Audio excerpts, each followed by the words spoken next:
Salve amantes de la historia, bienvenidos a Cliófilos, un paseo por la historia. Hoy os traemos un resumen sobre un pueblo poco conocido de la península itálica que volvió locos a los romanos en su tiempo. Así que nada, calzaos las sandalias y acompañadnos. Saludos, Sergio. Dime, ¿quiénes fueron estos valerosos hombres que plantaron cara a la todopoderosa y floreciente República Romana durante los siglos IV y III a.C.? ¿Podrían haber hecho cambiar el curso de la historia si hubiesen tenido más suerte? O si los dioses hubiesen estado de su parte. ¿Se confió demasiado Roma a la hora de enfrentarse con este pueblo vecino? Bueno, hola Arnau, ¿qué tal? Pues en este programa de hoy intentaremos responder a estas y a otras cuestiones relacionadas con este belicoso pueblo que habitó la región del Samnio, una zona montañosa e inhóspita de la Italia central. Imagino que con estas pistas os habréis dado cuenta de que hoy vamos a hablaros sobre los samnitas. Pero comencemos por sus orígenes para poder situarlos mejor. Debemos decir que esta tribu latina estaba emparentada con los sabelios, y estos estaban establecidos justo al norte de sus territorios. En realidad eran una confederación de varios pueblos, que estaba conformada, por ejemplo, por los caracenos, los pentri, los sirpinos y los caudinos. Cada uno de estos pueblos poseía un territorio propio y estaban situados al este del Lacio, es decir, Lacio, cuando digo Lacio me refiero a la región oriunda que ocupaban los romanos, ¿no? Los más fuertes de ellos, los pentri, estaban ubicados en la zona central del Samnio. Más al norte se ubicaban los caracenos y al sur los sirpinios. Los caudinos, que eran la última tribu que os hemos comentado, estarían situados en la parte suroeste. Debemos decir que hablaban una lengua común de origen indoeuropeo, el osco, y que se unieron formando una confederación.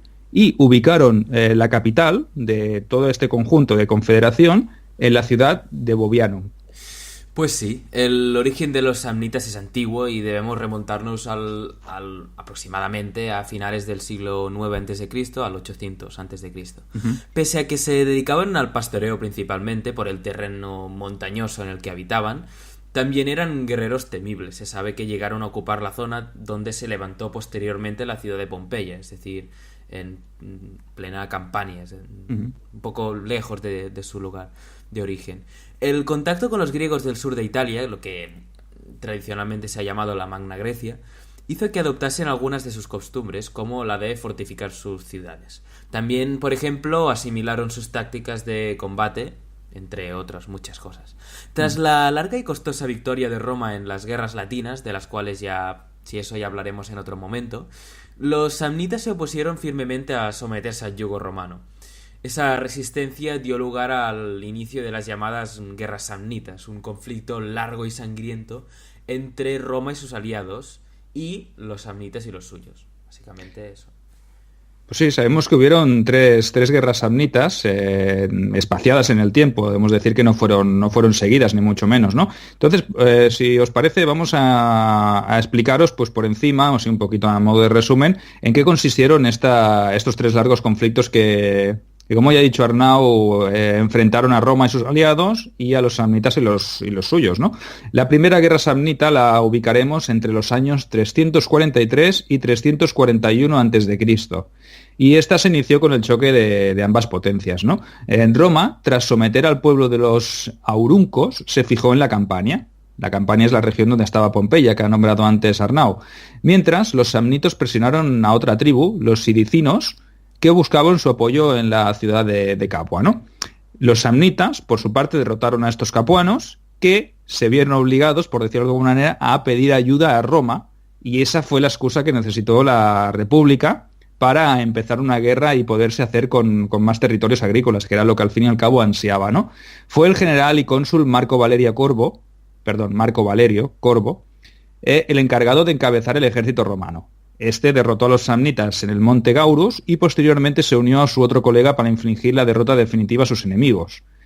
Debemos decir que los samnitas se vieron forzados a firmar un tratado de paz o un alto al fuego con Roma, por el que cedían la ciudad de Capua, además de los intereses comerciales en la Campania. Por desgracia para Roma, sus aliados latinos se rebelaron contra ellos y se inició la Segunda Guerra Latina, pero bueno, eso ya, como hemos dicho, es otra historia. y ya os explicaremos más adelante. Entonces, este sería pues el periodo, quizá eso sucedió en el periodo de entreguerras, por decirlo de alguna manera, porque como ahora os explicará Arnau, la cosa continúa con los samnitas, ¿verdad? Pues sí, y los problemas para Roma no hacían más que empezar, porque la Segunda Guerra tuvo lugar entre el 327 y el 304 a.C. y se produjo justo después de que finalizase la Segunda Guerra Latina, es decir, los romanos no ganaban por disgustos, al igual que sus vecinos. Y hay que decir que, curiosamente, en esa misma guerra los samnitas apoyaron a los romanos. Por esas, bueno, un poco esos cambios de políticos, los antiguos enemigos en ese momento se apoyaron. Pero bueno, eso duró poco porque de nuevo las dos potencias chocaron, porque Roma apoyó la ciudad de Neápolis, lo que sería Nápoles actual, que los samnitas, como ya hemos dicho, en esas ambiciones de control de la Campania, pretendían controlar. Las fuentes, sobre todo Tito Livio, que la recoge en sus obras, nos hablan de dos fases de este conflicto. La primera entre los años 323 y 321 antes de nuestra era, en la cual los romanos llevaron el peso, digamos que llevaron el protagonismo de los combates. En el año 321 a.C. Se marca un punto de inflexión, cuando el ejército samnita rodea completamente al romano. Según Apiano, estaríamos hablando de 50.000 hombres, que por la época pues no está nada mal, en un lugar que se llama las Orcas Caudinas. Este episodio fue uno de los más vergonzosos de la historia de Roma, ya que todo el ejército, que acudía por ese atajo a toda prisa para levantar un falso asedio promovido por los propios samnitas, fue emboscado en el paso estrecho que dio nombre de la batalla, las Orcas Caudinas. Hay que decir que ya de este momento se empieza a ver la aversión o la alergia que tienen los ejércitos romanos a las emboscadas, pero bueno, eso ya es otro tema. Sí, será un mal endémico en la historia de Roma, ¿no? Y no será la primera ni la última vez que Roma sea emboscada y pase vergüenza y sea humillada por sus enemigos, ¿no? Por mucha supremacía que por otra parte tenga a nivel bélico, ¿no? Como es el caso este o los posteriores, ¿no? Sabemos que los samnitas, en ese episodio de las Orcas Caudinas, en esa batalla, bloquearon el paso con troncos y piedras. Al intentar retroceder, el ejército samnita cerró el paso a los romanos por la retaguardia. Estos, despavoridos, intentaron trepar por las escarpadas paredes, pero de poco les sirvió, porque sus enemigos estaban ya postados en lo alto de las colinas y les abatían sin piedad, les tiraron de todo, vamos, no dejaron, hicieron una matanza terrible de soldados o de legionarios romanos, ¿no? Los samnitas, viéndose vencedores, decidieron también aceptar la claudicación romana, ¿no? En lugar de matar a todos los que habían quedado con vida, les perdonaron la vida, pero bajo unas condiciones bastante humillantes, ¿no? Entre otras, una que destaca mucho es que Apiano nos da unos detalles sobre ese penoso episodio en el cual pues los cónsules, los generales de los ejércitos, pues se vieron obligados a aceptarlas irremediablemente si querían salir con vida de aquello, ¿no? Porque realmente la situación era bastante complicada y adversa para ellos, ¿no? Se dice, Apiano nos dice, que los legionarios fueron desarmados y despojados de sus vestimentas, dejándoles únicamente con las túnicas. Posteriormente, uno a uno, fueron obligados a pasar por debajo de una lanza horizontal colocada sobre otras dos verticales. Vamos, como es el baile ese del limbo que vosotros conoceréis, ¿no? Lo único que imagino que no tuvieron que agacharse ni que hacer ningún tipo de maniobra flexible para poder pasar, sino que simplemente la humillación era esa, ¿no? Sí, pasar por debajo, ¿no? No estaban tampoco en un crucero de vacaciones. Ahí está. La situación era bastante complicada y bastante diferente, ¿no? Se dice que de ahí nació la expresión de pasar bajo el yugo, porque realmente los romanos fueron humillados, y además pasar en túnica, desarmados, pues con lo que llevaban puesto. Básicamente, aún suerte que les dejaron ponerse la túnica, porque supongo que los samnitas aquel día se lo pasaron pipa, ¿no? Bueno, además de eso, los romanos se vieron obligados a hacer varias ciudades y a firmar una tregua de 5 años. Para asegurarse de que se cumplía ese acuerdo, los samnitas retuvieron a 600 caballeros equites como rehenes, hasta que el Senado ratificó el acuerdo. Es una manera de garantizar que todos los romanos cumplirían las condiciones que se habían acordado, ¿no? La deshonra fue tal que las fuentes dicen que los senadores se despojaron de sus túnicas púrpura, se prohibieron las fiestas y las bodas durante todo un año. Imaginaros la situación que se vivió en Roma por aquella deshonrosa derrota, porque fue deshonrosa y humillante. Pues sí, pero bueno, ya sabemos, y con los que conocemos un poco Roma, Ya sabemos que esto no va a quedar aquí, los romanos no, son muy tozudos, tienen un orgullo muy grande, más grande que ellos mismos, así que eso no se iba a quedar así. Y evidentemente, como era de esperar, al pasar los 5 años pactados, Roma volvió a la carga, aunque volvió otra vez a ser derrotada en la batalla de Lentulae. Es decir, no otra de derrota en derrota y tiro porque me toca. El 311 a.C. los romanos derrotaron a los etruscos, aliados de los samnitas, en la batalla del lago Badiemo, y tras ello avanzaron hacia Bovianum, la capital samnita, y la tomaron. El 304 a.C. los romanos sometieron la totalidad de la campaña, y los samnitas y sus aliados renunciaron a expandirse, finalizando así la segunda de las guerras. Es decir, aquí empezamos a ver que las tornas un poco se han cambiado, ¿no? Los vencedores ya empiezan a entreverse que serán los romanos, vaya. La tercera guerra se produjo entre los años 298 y 290. En esa ocasión los samnitas formaron una nueva coalición, porque a enemigos a Roma no le faltaban. No, mucho menos. En la que englobaron, pues eso, ¿no? A todos los vecinos enfadados, como fueron los etruscos, los sabinos, los lucanos, umbros y celtas del norte de Italia, porque hay que recordar que la Galia cisalpina, lo que sería pues el norte de Italia actual, étnicamente en ese principio era celta, es decir, eran lo que después se llamaría pues galos, ¿no? No eran mediterráneos en ese sentido. Por tanto, claro, en el norte sobre todo del Po, pues tenemos poblaciones celtas, y poblaciones celtas que evidentemente se sumaron a la fiesta. Roma pudo enfrentarse por separado a sus enemigos y les venció, ¿no? El típico divide et impera. El mismo año del inicio de la guerra, los romanos reocuparon de nuevo la capital samnita y los habitantes huyeron hacia el norte para juntarse con sus aliados. Pues sí, con eso nos vamos al 295 a.C., donde los ejércitos volvieron a chocar en Sentino. En esa batalla los romanos disponían, según las fuentes del momento, de unos 38.000 hombres a pie y de unos 1.000 jinetes, contando las 4 legiones de aliados latinos que estaban en su bando, ¿no? La coalición samnita era bastante superior y, según los romanos, también hemos de decir que aquí, cuanto más hinchas los números del enemigo, más gloriosa es la victoria, ¿no? Siempre decimos lo mismo, que es un dato bastante poco objetivo, ¿no? En este caso, pues las fuentes, como siempre decimos, recogen, o los que vencen recogen los datos y inflarlas pues siempre da más prestigio, ¿no?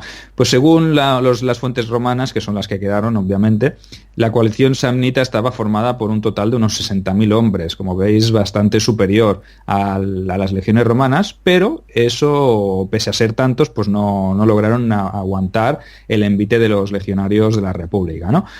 Aunque los samnitas tampoco debemos decir que cediesen del todo. Fueron los etruscos los que firmaron la paz con Roma y poco a poco los demás pueblos también fueron haciendo lo mismo y los samnitas pues no se quedaron sin aliados, se quedaron solos hasta que en el 290 a.C. pues no pudieron más y tuvieron que claudicar y someterse a la autoridad romana. Pues sí, pero esto no iba a quedar aquí porque no iba a ser fácil.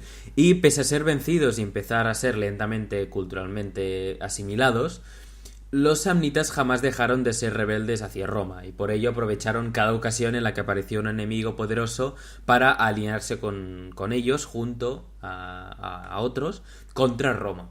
Lo hicieron con Pirro, por ejemplo, o luego con los cartagineses en las guerras púnicas y siempre que pudieron. Siendo un pueblo tan propenso a la rebeldía, los romanos, en concreto Sila, decidió acabar con todos los samnitas que quedaban. Así pues, en el 82 a.C., ya vemos que aquí han pasado casi 200 años, en el marco de la guerra social, haciendo referencia al término en latín de soci, es decir, aliados o confederados, los samnitas continuaron hasta el final, incluso cuando el resto de aliados digamos que en su rendición obtuvieron ciertas ventajas. Así pues, en la batalla de la Puerta Colina son derrotados de manera definitiva y borrados del mapa. Los prisioneros que se hicieron fueron ejecutados públicamente y los cadáveres fueron arrojados al Tíber como señal de advertencia. Es decir, aquí había pues un sentimiento de derrota, de rabia que purgaron de esta manera. Bueno, sí, y debemos decir que en este caso, pues como siempre, los romanos eran pragmáticos, ¿no? Y qué mejor que una advertencia como esa, sobre todo después de la guerra social, para sus Soki, ¿no? De decir, oye, es que si hacéis como los samnitas, pues ya sabéis lo que os espera, ¿no? Una piedra al cuello y al Tíber. O sea que eso, imaginaros cómo estaba el tema, ¿no? La cosa es que no daban mucha opción tampoco los romanos. En fin, podemos decir que los samnitas fueron un pueblo caracterizado por su tozudez, fueron fuertes y se pusieron con violencia y con ahínco contra Roma, ¿no? Incluso la pusieron contra las cuerdas. No tuvieron la fortuna de poder vencer definitivamente a sus enemigos y acabaron sucumbiendo bajo su yugo. Aunque jamás se mostraron fieles del todo, como ya he dicho Arnau antes, se alinearon del lado de todos los enemigos que tuvo Roma desde ese 290 hasta el 82, que fueron prácticamente, o podemos decir, que fueron aniquilados hasta el último de sus miembros de la cultura, ¿no? Acabaron pagando un alto precio por su rebeldía. No quisieron seguir el ejemplo de los demás Soki o Foederati, y prefirieron luchar hasta el final. Como siempre, pues Roma no perdonó a aquellos que no aceptaban su soberanía, y los samnitas son un claro ejemplo de ello. Solo los dioses saben lo que habría o lo que hubiese sucedido si hubiesen matado a todos los romanos en el episodio de las orcas caudinas, porque tampoco lo hemos especificado, ¿no? en el momento que hemos hablado de él, ¿no? Pero si los jefes que tomaron tal decisión hubiesen sabido lo que les esperaba a sus sucesores, tal vez hubiesen hecho las cosas de otra manera. En fin, si te parece, Arnau, por hoy lo dejaremos aquí. Ya hemos explicado con detalle o hemos intentado responder a esas preguntas que has planteado al principio del programa. Hemos explicado un poquito cuál fue el origen, cómo fue ese choque con la República Romana y las consecuencias o cómo desapareció al final este pueblo que llegó a ser un enemigo temible para Roma. Desde aquí pues os invitamos a suscribiros como siempre a nuestro canal, a comentar cualquier duda, cualquier opinión en nuestras redes sociales, tanto en iVoox como en nuestro canal de YouTube, como en Facebook o en Twitter, donde nos podéis seguir. Recordad también que tenemos un correo, cliofilos@gmail.com, donde también podéis contactar con nosotros si lo creéis oportuno. No nos dejamos nada en el tintero. Si hay dudas, pues siempre podemos hablar más sobre los samnitas, estaremos encantados, y sobre otros pueblos que lucharon contra Roma. Así que sin más nos despedimos y hasta la próxima en Cliófilos, un paseo por la historia.